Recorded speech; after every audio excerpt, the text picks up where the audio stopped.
ताजमहल के बंद कमरों का रहस्य।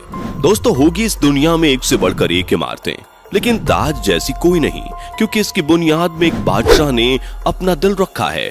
दोस्तों, ताजमहल कला का वो खूबसूरत उदाहरण है जिसे 17वीं शताब्दी के मुगल सम्राट शाहजहां ने अपनी सबसे चहेती बेगम मुमताज महल के लिए उसकी याद में बनवाया था।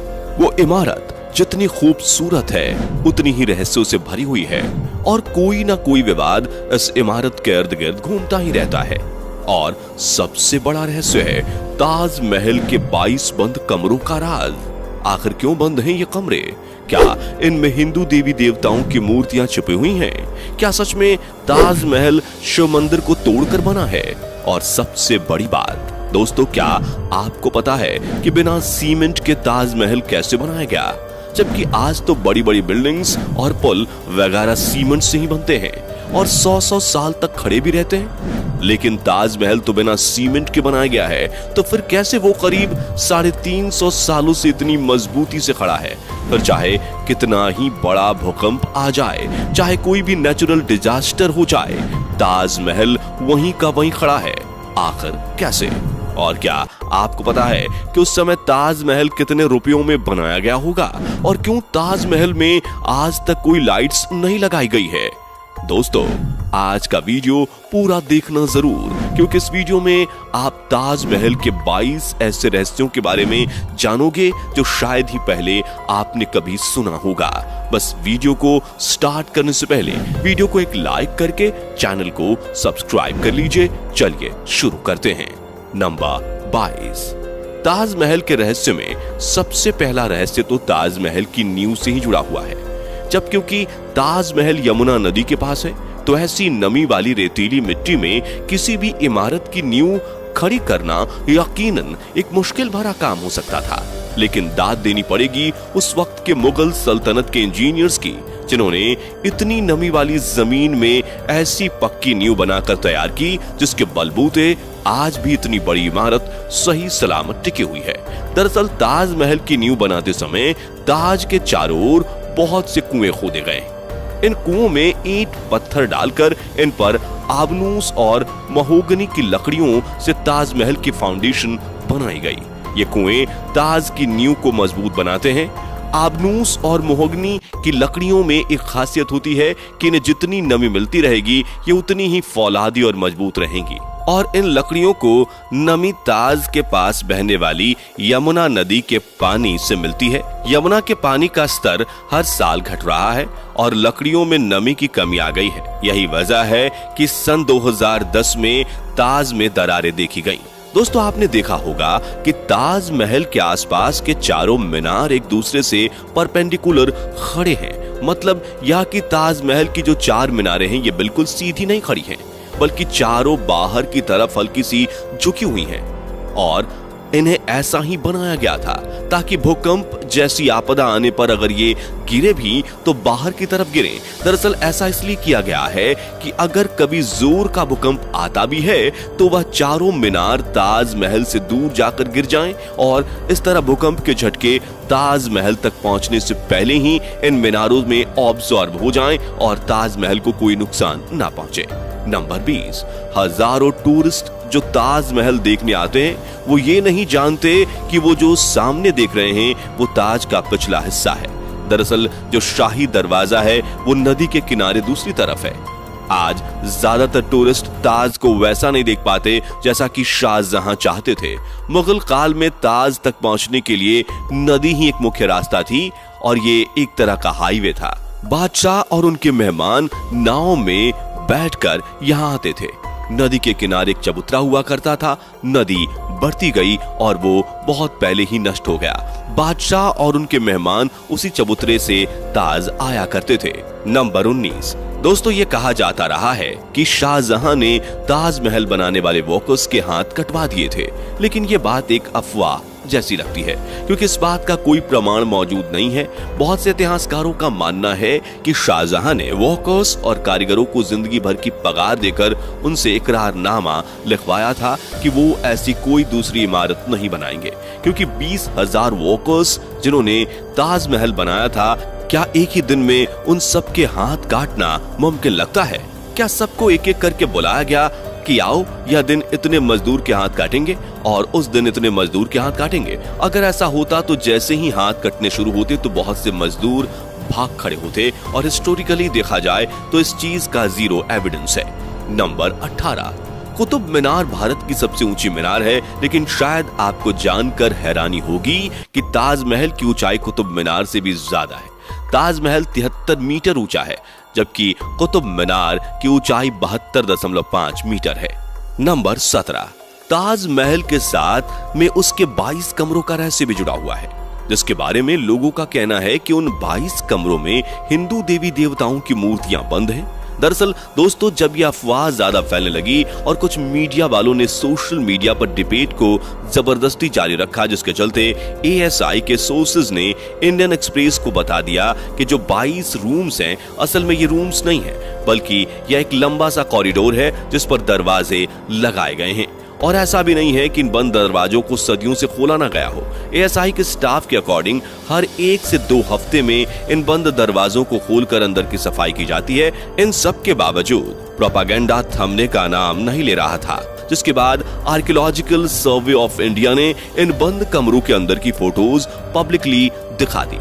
ये देख लो, इन कमरे के अंदर का नजारा कुछ ऐसा दिखता है। आगरा के ASI चीफ AK पटेल ने इंडिया टुडे को बताया कि ये पिक्चर्स अब ASI की वेबसाइट पर लाइव आपको मिल जाएंगी और कोई भी इन पिक्चर्स को देख सकता है उनकी वेबसाइट पर जाकर। नंबर 16, दोस्तों, बिना सीमेंट के आखिर इतना बड़ा मॉन्यूमेंट खड़ा कैसे हो गया, जबकि सीमेंट का आविष्कार 1824 में एस्पिदीन नाम के एक इंटेलिजेंट इंसान ने किया था, जो कि इंग्लैंड में रहते थे, और इन्होंने ही दुनिया का सबसे पहला सीमेंट कंपनी बनाया था, जिसका नाम था पोर्टलैंड सीमेंट। और ताजमहल का कंस्ट्रक्शन 1631 में शुरू हुआ और 1648 में जाकर पूरा भी हो गया, लेकिन बिना सीमेंट के ही यह खड़ा हो चुका था, जिसे आज तक एक भी खरोंच नहीं आई। दरअसल सीमेंट के इन्वेंशन से पहले कंस्ट्रक्शन के लिए खास तरह का पेस्ट इस्तेमाल किया जाता था, और ताजमहल को बनाने में जो सीक्रेट पेस्ट का इस्तेमाल होता था उसमें गुण, बतासा, बेलगरिका, पानी जैसी और भी बहुत सारी चीजों को डालकर पेस्ट बनाया जाता था। नंबर 15, ताजमहल का निर्माण 1631 में शुरू हुआ था और 1653 में लगभग 22 साल तक 20,000 मजदूरों की कड़ी मेहनत के बाद इस खूबसूरत नायाब इमारत को तराश कर बनाया गया था। ताजमहल के निर्माण के लिए हर चीज को हीरे की तरह परख कर चुना गया था। ताजमहल की दीवारों पर जो नक्काशी है, इसकी तकनीक इटली के कारीगरों से सीखी गई थी। उज्बेकिस्तान के बुखारा से संगमरमर को तराशने वाले कारीगर बुलाए गए थे। ईरान से संगमरमर पर कैलीग्राफी करने वाले कारीगर आए थे और पत्थरों को तराशने के लिए बलूचिस्तान से कारीगरों को बुलाया गया था। नंबर 14, 1857 की क्रांति के दौरान अंग्रेजों ने ताजमहल को काफी नुकसान पहुंचाया। उन्होंने लैपिस लाजुली जैसी कई बेशकीमती रत्नों को ताजमहल की दीवारों से खोदकर निकाल लिया था। नंबर 13, दोस्तों, ताजमहल के मुख्य गुंबद का जो कलश है, किसी जमाने में वो सोने का हुआ करता था, लेकिन 19वीं सदी की शुरुआत में सोने के कलश को बदलकर कांसे का कलश लगा दिया गया। नंबर 12, दावे के साथ नहीं कहा जा सकता कि ताजमहल को किसने डिजाइन किया था, लेकिन यह कहा जाता है कि 37 लोगों की एक टीम ने मिलकर ताजमहल का नक्शा तैयार किया था और ये 37 वास्तुकार दुनिया के दूर दूर के कोने से बुलाए गए थे। नंबर 11, 1653 में जब ताज बनकर तैयार हुआ था, उस समय इसके निर्माण की कीमत करोड़ों में बताई गई थी। उसी हिसाब से अगर आज ताज बनवाया जाए तो इसे बनाने में कम से कम 57 अरब 60 करोड़ रुपए लगेंगे। नंबर 10, दोस्तों, ताजमहल को जितना दूर से देखते हैं यह हमें उतना बड़ा दिखाई देता है, लेकिन जैसे जैसे हम इसके करीब जाते हैं यह इमारत छोटी होती जाती है और ताजमहल दिन में 4 बार रंग बदलता है। जैसे अगर आप इसे सुबह 4 बजे देखेंगे तो ये काला दिखेगा, सुबह तारों की रोशनी में ये गुलाबी दिखेगा, दिन में इसका रंग दूधिया हो जाता है और पूनम की रात को ताजमहल सुनहरा दिखाई देता है, लेकिन इसका रहस्य आज तक कोई पता नहीं लगा पाया है। नंबर 9, ताजमहल में एक खुफिया दरवाजा भी है जो यमुना नदी में खुलता है, लेकिन किसी को इसका नहीं पता। दरअसल इस दरवाजे का इस्तेमाल शाहजहां अपने महल से ताजमहल में जाने के लिए करते थे, जिसे उनकी मौत के बाद बंद कर दिया गया।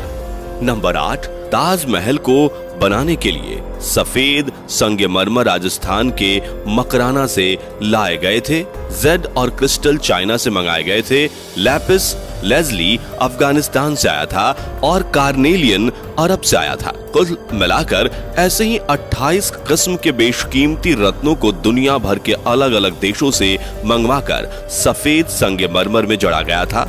इन सब चीजों को विदेश से आगरा लाने के लिए 1000 से भी ज्यादा हाथे इस्तेमाल किए गए थे। नंबर 7, ताजमहल को वास्तव में शाहजहां ने बनवाया है। इसके पीछे भी काफी सारी थियरीज बताई जाती है। जैसे कि कुछ लोगों का मानना है कि ताजमहल वास्तव में एक शिव मंदिर हुआ करता था जिसका नाम तेजो महालय था। दरअसल दोस्तों 1989 में एक भारतीय लेखक पीएन ओक ने एक किताब लिखी थी जिसका नाम था ताजमहल द ट्रू स्टोरी। इस किताब में उन्होंने कई तर्कों के साथ ये दावा किया था कि ताजमहल मकबरा बनने से पहले एक शिव मंदिर था और इसका नाम तेजो महालय था। सन 2000 में पीएन ओक ने अपनी बात को सिद्ध करने के लिए ताज की साइट खोदने के लिए सुप्रीम कोर्ट को अर्जी दी थी, जिसे सुप्रीम कोर्ट ने रद्द कर दिया था। आर्कियोलॉजिकल सर्वे ऑफ इंडिया के मुताबिक ताजमहल कभी एक शिव मंदिर था, इस बात का कोई सबूत नहीं है, बल्कि शाहजहां ने ताज को बनवाया था, इसके सबूत इतिहास के पन्नों में मिलते हैं। नंबर 6, कई देशों में ताजमहल की नकल पर बनी इमारतें मौजूद हैं, जैसे चीन, बांग्लादेश, कोलंबिया और ऐसी ही एक और इमारत भारत में भी मौजूद है जिसका नाम बीबी का मकबरा है। ये इमारत महाराष्ट्र के औरंगाबाद में है और इसे मुगल बादशाह आजम शाह ने अपनी मां दिलरस बानो बेगम की याद में 17वीं सदी के आखिर में बनवाया था। इसे ताजमहल की तर्ज पर बनवाया गया था। इस मकबरे का गुंबद ताजमहल की गुंबद से छोटा है और इसका सिर्फ गुंबद ही संगमरमर का है, बाकी निर्माण प्लास्टर से किया गया है। नंबर 5, एक कहानी फेमस है कि शाहजहां यमुना नदी के दूसरे तरफ काले संगमरमर से ऐसा ही एक और काला ताजमहल बनवाना चाहते थे। कहा जाता है कि शाहजहां मुमताज की तरह अपने लिए भी एक मकबरा बनाना चाहते थे, लेकिन इससे पहले कि वो काला ताजमहल बनवा पाए औरंगजेब ने उनको कैद खाने में डलवा दिया। लेकिन इतिहासकार कहते हैं कि ये बाद में बनाई गई मनगढ़ंत कहानियां हैं। जिस जगह शाहजहां के काले ताजमहल बनाने की बात की जाती है वहां कई बार खुदाई की जा चुकी है, लेकिन ऐसा कोई सबूत नहीं मिला जिससे ये पता चले कि शाहजहां काला ताजमहल बनवाना चाहते थे। नंबर 4, ताजमहल की सबसे ज्यादा पॉपुलैरिटी इसके कंस्ट्रक्शन से जुड़ी अद्भुत प्रेम कहानी की वजह से है। शाहजहां ने अपनी बेगम मुमताज महल की याद में इस इमारत को बनवाया था। मुमताज का असली नाम अर्जुमंद बानो बेगम था। शाहजहां ने उन्हें मुमताज महल नाम दिया, यानी महल का सबसे अनमोल रत्न। महज 38 साल की उम्र में अपनी 14वीं संतान को जन्म देते वक्त मुमताज की मौत हो गई। उस वक्त वो बुहारनपुर में थी। अपनी बेगम की मौत से बादशाह बेहद दुखी हुए, जैसे कि उनकी जिंदगी बर्बाद हो गई और आखिर में उनकी याद में शाहजहां ने ताज को बनवाने का फरमान जारी किया। नंबर 3, पहले मुमताज को बुहारनपुर में ही दफनाया गया।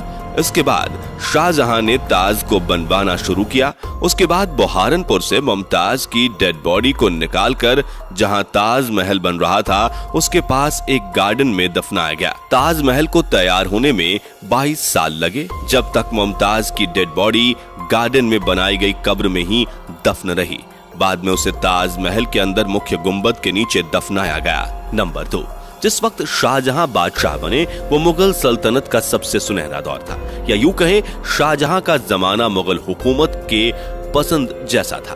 चारों तरफ अमन और खुशहाली थी। प्रजा के लिए बादशाह का हुक्म ही सबसे ऊंचा होता था। शाहजहां की बादशाहत में लड़ाइयां नहीं होती थी। वो जबरदस्त शानो शौकत, ऐशो इशरत का दौर था। बादशाह को बड़ी बड़ी इमारतें बनवाने का शौक था। उन्होंने मुगल वास्तुकला के साथ भारत के प्राचीन इतिहास को मिला दिया था।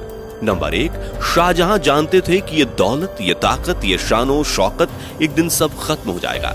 उन्होंने सोचा कि कुछ ऐसी यादगार चीज बनाई जाए जो हमेशा रहे, और शाहजहां ने अपनी पत्नी की याद में ताज को बनवाया।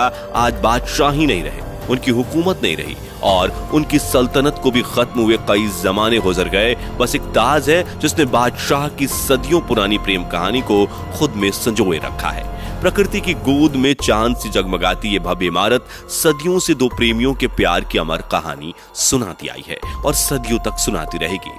दोस्तों उम्मीद करते हैं कि आज की ये वीडियो आपको जरूर पसंद आई होगी। साथ ही आप किस शहर में रहते हो और क्या आपने ताजमहल देखा है, हमें कमेंट करके बताइए और चैनल को सब्सक्राइब करके वीडियो को ज्यादा से ज्यादा शेयर जरूर करें ताकि यह जानकारी हर किसी को मिल सके। और दोस्तों आप किस तरह का वीडियो देखना चाहते हैं हमें जरूर बताएं।